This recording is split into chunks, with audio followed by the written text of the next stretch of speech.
So, good morning, students. Today, we want to discuss what is thermal stress. You know about stress, restoring force per unit area. तो thermal stress की बात हम कब करते हैं कि नेचुरली जब बॉडी को आप हीट अप कर रहे हो, ठीक है, तो उसके डायमेंशंस में चेंज आ रही है. With rise of temperature, there will be increase in length of the body, or there will be increase in area of the body. है ना, ऐसा हो रहा है ना. तो naturally that means there will be strain produced in a body. और strain कब produce होती है बेटा? जब stress हो. तो इसलिए हम क्या कहते हैं, thermal stress is defined as compressive stress developed in a body when size of body is constrained, यानी कि उसमें वेरिएशन है due to change in temperature of the body. तो अब आप देखिए, सपोज कर लो एल आप ले रहे हो original length of rod, delta theta is the increase in temperature या rise in temperature of rod. आपने उसे हीट अप किया, टेम्परेचर इंक्रीज हो गया डेल्टा थीटा. तो delta L is increase in length of rod. ठीक हो गया. तो इस केस में अब आपके पास क्या बनेगा, alpha coefficient of linear expansion is delta L by L into delta theta. That means in this case, delta L by L is alpha into delta theta. Now you see what is this delta L by L? This is change in length to the original length, which you can say is the strain. So that means in this case strain is alpha into delta theta. तो ये strain क्यों आई? Due to rise in temperature of the body. Now what is Young's modulus? Young's modulus is stress upon strain. और अब इस case में strain क्यों है? Due to rise in temperature. So we call this as thermal stress. So thermal stress की बात हम कब करेंगे? When stress is produced due to rise in temperature. So thermal stress is Y into strain. Now strain is alpha into delta theta. So that means you can take in any particular problem that thermal stress is equal to Y alpha into delta theta. Where what is Y? Young's modulus of elasticity of the material of the rod. What is alpha? Coefficient of linear expansion. And what is delta theta? That is rise in temperature. तो ये बेटा कहीं पर भी आपके पास topic आ जाए कि you have to explain about thermal stress, तो आप इस तरीके से इसमें एक्सप्लेन करोगे. तो अभी तक हमने अब जो बातचीत की है, we have talked about thermal expansion. So now you can consider some particular facts about this thermal expansion. अब उस facts में क्या आता है कि suppose करो मैं आपको ये कहूँ कि भाई ये जो आपके पास एक simple pendulum है, let us say I am talking about the simple pendulum. This is the bob of the pendulum which is oscillating. ठीक है. अब अगर आपके पास एक pendulum clock है, तो ये पेंडुलम क्लॉक में इस तरीके से आपके पास आ गया. अब सपोज कर लीजिए कि ये जो बॉब है, मैंने मतलब ये मैंने आपको बताया था लास्ट टाइम कि दिस इज इसमें जो मटेरियल जो स्ट्रिप हम ले रहे हैं, ये स्ट्रिप हम इनवर्ट की लिखते हैं, यानी कि इसलिए लिखते हैं कि उसमें coefficient of linear expansion is negligible. But मान लीजिए कि ये जो स्ट्रिंग है, this is of particular material, कि ये जो पेंडुलम क्लॉक की स्ट्रिंग है, this is of particular material whose coefficient of linear expansion is alpha. ठीक होगी बात। तो मैं आपसे ये पूछूं कि when the string is heated up, will there be any change in the time period of this clock? या मैं आपसे ये पूछूं कि क्या उसके बाद ये पेंडुलम क्लॉक करेक्ट टाइम देगी? अगर नहीं देगी, क्या ये फास्ट चलेगी या स्लो चलेगी? This is the problem. So क्या प्रॉब्लम है कि this is pendulum clock in which bob is suspended by a string which is of a material whose coefficient of linear expansion is alpha. ठीक होगी बात। Now you know that t time period is given by 2 pi l by g under the root. It means that here 2 pi is constant, g is constant. So now if you take the point of error analysis, so delta t by t is half of delta l by l. जो आप error analysis लेते हो बेटा उसके accordingly delta T I am considering change in time period, delta L is the change in the length. ठीक हो गया। And now if there delta theta is the rise in temperature, so then naturally what will be delta L? So delta L will be alpha L into delta theta. यही बनेगा ना? So that means what will be delta L by L? It will be alpha into delta theta. So if I put here the value, so then it will become half of alpha into delta theta. तो यहाँ से इस you can say formula से मैं आपको क्या बता सकती हूँ कि what could be the change in time period. अब इसमें आप देखिए कि अल्फा की वैल्यू तो हमेशा पॉजिटिव ही होती है because there is increase in length with rise of temperature. Delta theta increase in temperature है। ठीक हो गया। तो दैट मीन्स ये साइड पॉजिटिव है, तो delta T is positive, so that means time to complete one oscillation will increase. It means that pendulum clock will go slow. कितनी slow जा रही है with temperature you can estimate from this very formula. ठीक हो गया। अब इसी तरह से मैं आपसे ये प्रॉब्लम पूछ रही हूँ। नेक्स्ट प्रॉब्लम इसी तरह से एक्सपेंशन के ऊपर ही है कि we are having two spheres A and B. The two spheres are of the same material and are of the same dimensions. So, दोनों की two spheres of same material and same mass. Same material and same mass. ठीक हो गया। And they are heated by, अच्छा अब देखो कि जब उनका मास भी सेम है, मटेरियल भी सेम है, दैट मीन्स कि उनका वॉल्यूम भी ऑटोमेटिकली सेम आ जाएगा। एंड दे आर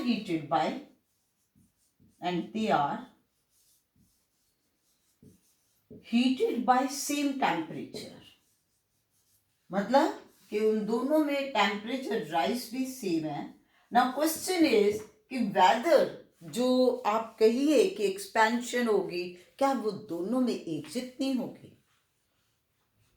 तो इसमें आंसर आएगा no. Hollow sphere will expand more than that of the solid sphere.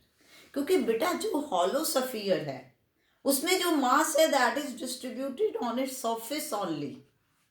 तो बेटा जब उसमें एक्सपेंशन होगी, डायमीटर है वो ज्यादा इंक्रीज हो जाएगा, तो ओवरऑल ऑब्वियसली ज्यादा बनेगा ना।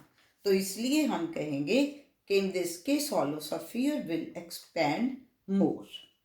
अब इसी तरीके से आपसे ये पूछा जाता है कि why mercury is used in thermometer.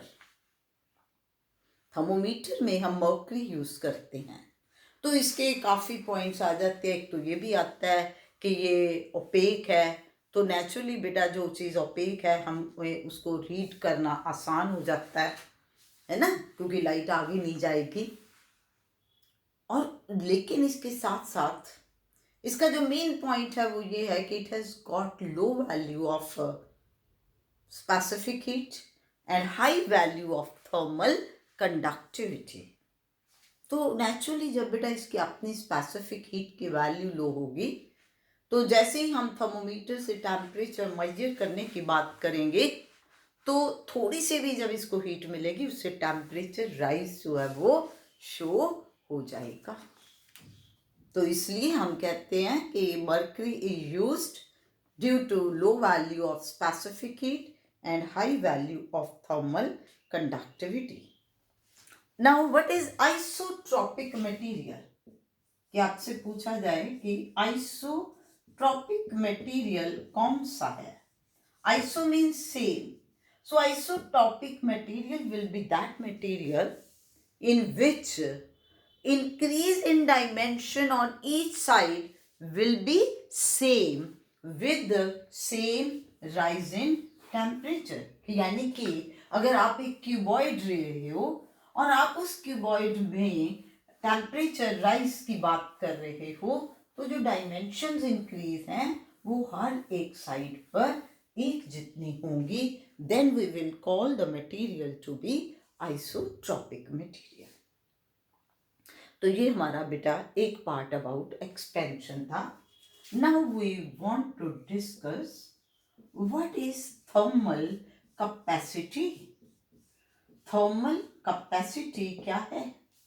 Thermal capacity is amount of heat required to raise the temperature of body through 1 degree Celsius or 1 Kelvin। एक चीज याद रखिए कि अगर आप ये जानना चाहते हो कि how much heat is required for particular rise in temperature, तो बेटा वो टेम्परेचर राइज चाहे 1 केल्विन हो या 1 डिग्री सेल्सियस हो, so the value will be the same, क्योंकि वो डिफरेंस इन टेम्परेचर है। कंफ्यूज नहीं होना कि भाई हमारे पास तो था कि 0 डिग्री सेल्सियस इज 273 केल्विन, ठीक है, तो 1 डिग्री सेल्सियस कितना हुआ?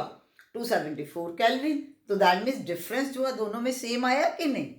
तो हम यहाँ पर बात कर रहे हैं amount of heat required to raise the temperature of the body through unit degree, यानी कि थ्रू 1 डिग्री सेल्सियस और 1 केल्विन। अब आप एक चीज देखिए कि अगर कहीं पर भी आपको कैलकुलेट करना हो amount of heat required Q, तो उसमें आप क्या लिखते हो? M mass of body, S specific heat of material of the body and delta theta rise in temperature. अब यहां पर हमने राइज इन टेम्परेचर की बात क्या कर दी? 1, तो अमाउंट ऑफ हीट रिक्वायर्ड कितना बन गया? M into S। तो ये जो अमाउंट ऑफ हीट रिक्वायर्ड है ये क्या बन गई बेटा? Thermal capacity. So that means किसी भी प्रॉब्लम में when you want to calculate thermal capacity of body, तो आप इसे क्या लोगे? M into S। इसमें M क्या आएगा? mass of the body, S will be specific heat of material of the body। अब अगर हम बात करें यूनिट्स की थर्मल कैपेसिटी के, तो बेटा SI सिस्टम में आपके पास this is heat, heat means energy which will be in joule. तो अब क्या है? पर केल्विन, तो it will be joule per kelvin, और you can also take it as calorie per degree Celsius.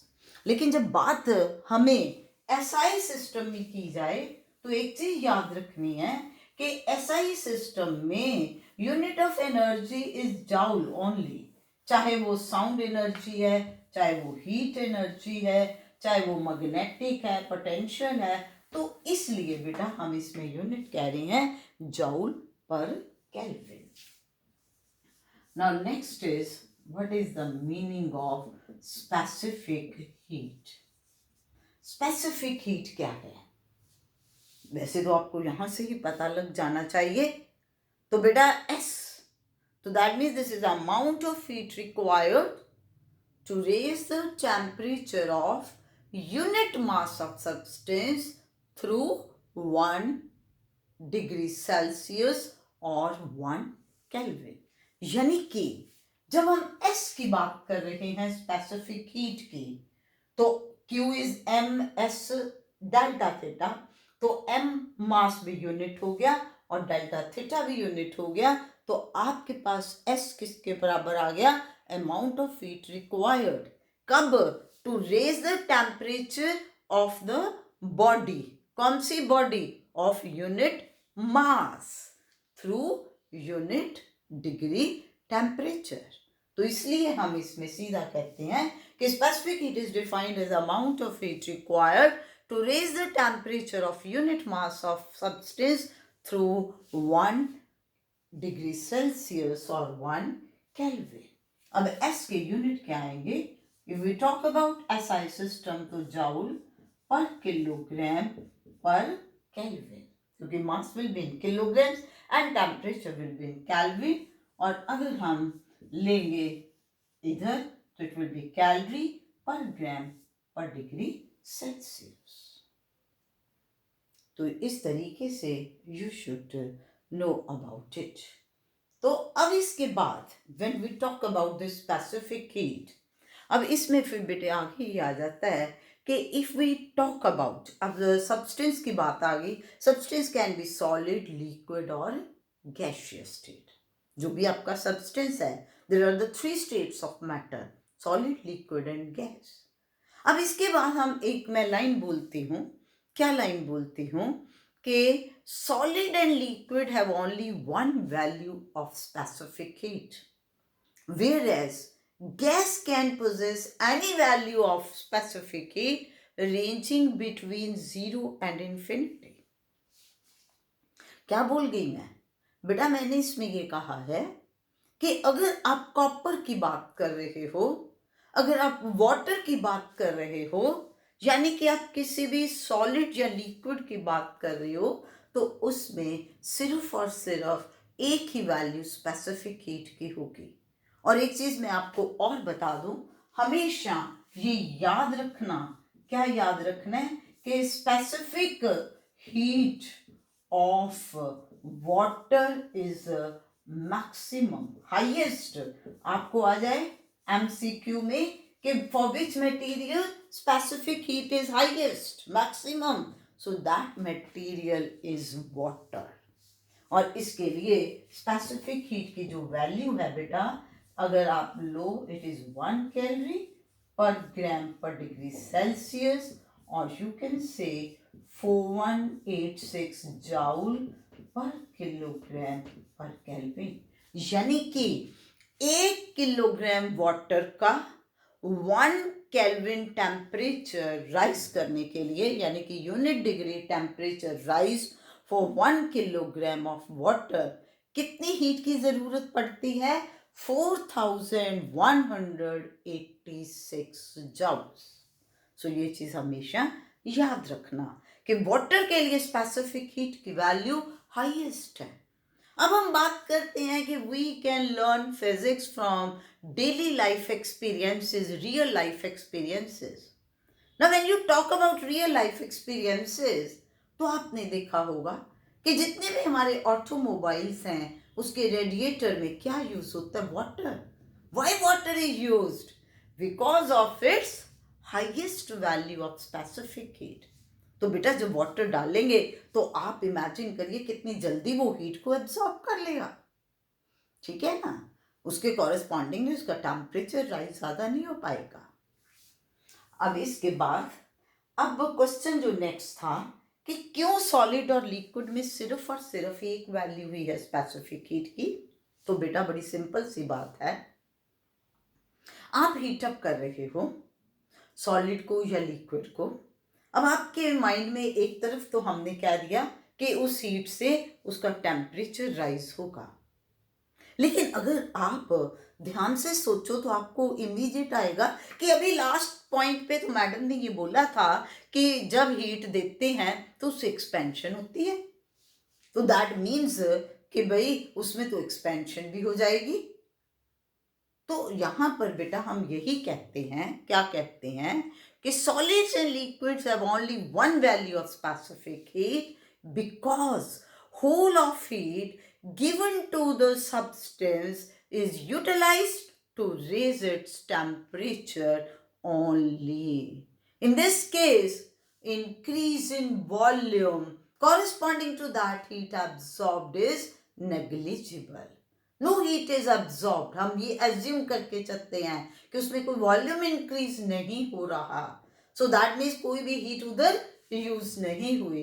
तो जो भी हीट है वो सारी की सारी यूज हो रही है to raise its temperature. So this is the reason that solid and liquid have only one value of specific heat. अब इसका तो आंसर हो गया। अब दूसरे पॉइंट पर मैंने ये कहा कि gases can possess any value of specific heat ranging between 0 and infinity। ये क्या हुआ, इसकी बात देखिए।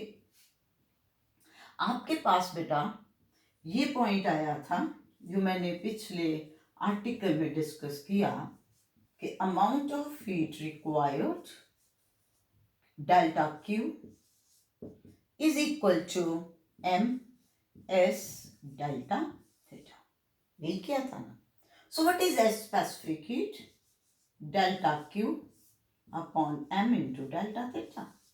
So that means it is amount of heat required divided by mass of substance and rise in temperature. अब मैं बात कर रही हूँ गैस की और मैं कह रही हूँ gas is heated under isothermal conditions।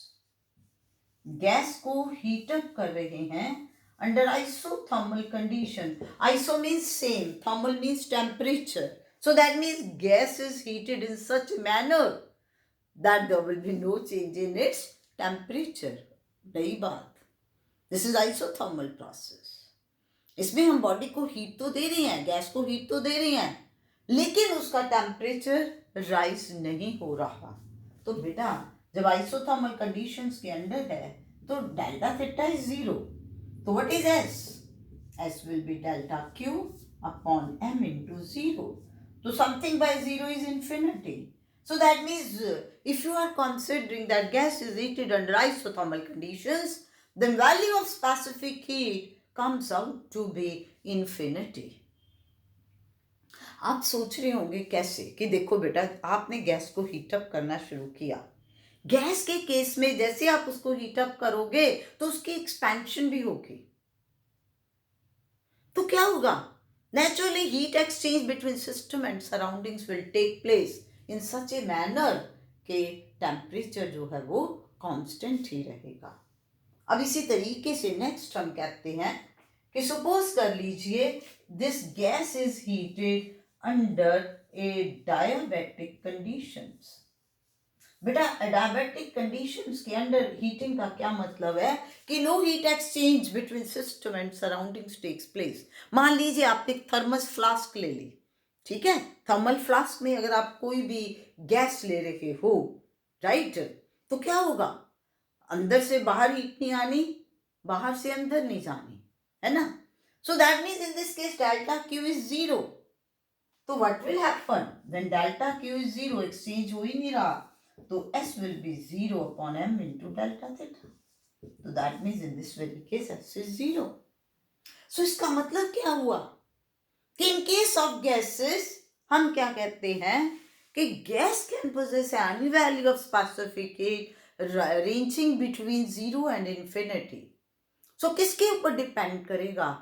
Type of conditions under which gas is heated up। If gas is heated under adiabatic conditions, value of specific heat is 0। If gas is heated under isothermal conditions, value of specific heat is infinity। लेकिन जब हम in general बात करते हैं specific heat of gas की, तो हम बेटा दो वैल्यूज लेकर के चलते हैं गैस के लिए। कौन सी दो values? Specific heat of gas at constant pressure, specific heat of gas at constant volume. कि एक तो हम ये कह रहे हैं कि गैस को हम हीट अप कर रहे हैं इस तरीके से कि उसका जो वॉल्यूम है वो कांस्टेंट रह रहा है, और दूसरे में हम प्रेशर कांस्टेंट की बात करते हैं। तो टू वैल्यूज, तो इसमें आपके पास आ गया specific heat of gas at constant volume, CV। V मतलब constant volume, C specific heat के लिए मैंने ले लिया, S ले लो, C ले लो। सो इसकी क्या डेफिनेशन बनेगी, उसी तरीके से बनाओगे बेटा। Amount of heat required to raise the temperature of unit mass of gas through 1 degree Celsius और 1 Kelvin rising temperature under constant volume conditions। कि एंड में हमने ये कह देना है, बात वही है, कितना अमाउंट लेना है 1 ग्राम, कितना टेम्परेचर राइज लेना है यूनिट, यानी कि 1 डिग्री सेल्सियस और 1 केल्विन। ठीक है। And now if you are taking specific heat of gas at constant pressure, कहाँ ले रही हो, कांस्टेंट प्रेशर पे, तो ये क्या जाएगी CP। तो अब क्या फर्क आना है, amount of heat required to raise the temperature of unit mass of gas through 1 degree rise in temperature under constant pressure conditions. अब इसमें बेटा यूनिट्स क्या बनेंगे, joule per kilogram per kelvin, और यू कैन टेक कैलोरी पर ग्राम पर degree Celsius. Unit में कोई फर्क नहीं आना, चाहे अंडर कांस्टेंट वॉल्यूम है या अंडर कांस्टेंट प्रेशर है। ठीक है। इसमें हमने लिया 1 ग्राम ऑफ द मास। अब जरा ध्यान से देखना, अब मैं स्पेसिफिक हीट की बजाय टर्म यूज कर रही हूं molar specific heat. So please ध्यान रखिए, what is the difference between the to. जब मैं स्पेसिफिक हीट की बात कर रही हूं तो मैं 1 ग्राम की बात कर रही हूं, जब मैं मोलर स्पेसिफिक हीट की बात कर रही हूं that means I am considering 1 mole of the gas. अब अगर आप लिखना चाहते हो molar specific heat of gas at constant volume, तो आपने 1 ग्राम की जगह 1 मोल लेना है, तो बनाइए डेफिनेशन, क्या बन जाएगी, amount of heat required to raise the temperature of 1 mole of gas through 1 degree under constant volume conditions. जब मैं थ्रू 1 डिग्री कह रही हूं, it may be degree Celsius, it may be Kelvin. अब इसको मैं कैपिटल V से लिख देती हूं, तो when I am talking about molar मैंने कैपिटल V लिख लिया। इसी तरीके से आपके पास आ गया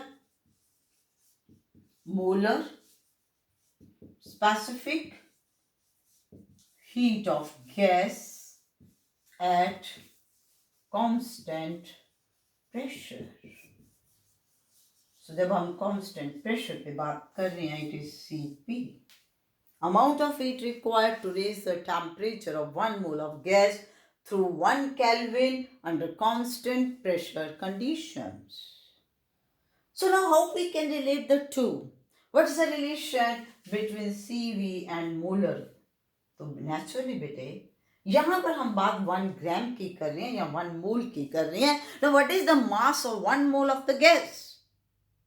ठीक है, अब बात यहाँ पर 1 मोल की है, तो 1 मोल में कितना मास होगा, 1 मोल में मॉलिक्यूलर वेट, तो that means m grams, instead of 1 ग्राम क्या लिया, m ग्राम्स। सो इसका मतलब कि अगर मैं मॉलिक्यूलर वेट से मल्टीप्लाई कर देती हूँ CV को, तो this will be the molar specific heat आपके पास जो आ गई।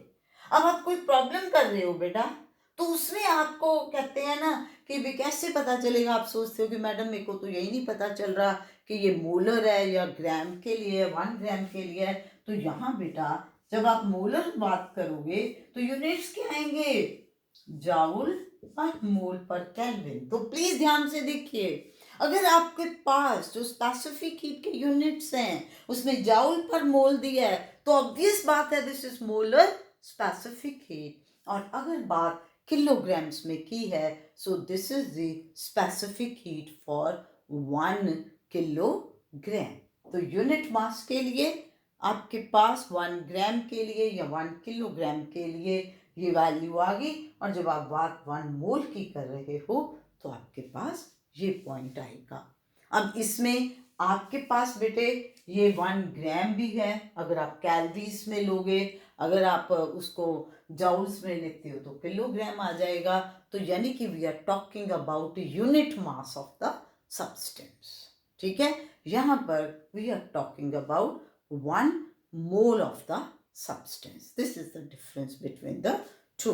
तो आपको मैंने बताया स्पेसिफिक हीट क्या है, मैक्सिमम वाटर के लिए है, सॉलिड और लिक्विड में सिर्फ और सिर्फ एक ही पर्टिकुलर वैल्यू एक मटेरियल के लिए होगी। No doubt specific heat of the gas for different materials will be different. यहां पर मतलब ये है कहने का बेटा कि एक मटेरियल के लिए सिर्फ और सिर्फ एक ही वैल्यू आएगी, लेकिन डिफरेंट मटेरियल्स के लिए डिफरेंट होगी। कॉपर की कुछ और है, स्टील की कुछ और है, वाटर की कुछ और है। ठीक होगी बात। लेकिन गैसेस में एक ही पर्टिकुलर गैस के लिए वैल्यूज जो हैं अलग अलग हो सकती हैं, और तब हम इसमें 2 वैल्यूज हैं जो हम बेटा इस पूरे चैप्टर में डिस्कस करेंगे, and those will be value keeping volume to be constant और pressure to be constant. So please अच्छी तरह से इसको आप अंडरस्टैंड करिए, and then like, share and subscribe. Thank you.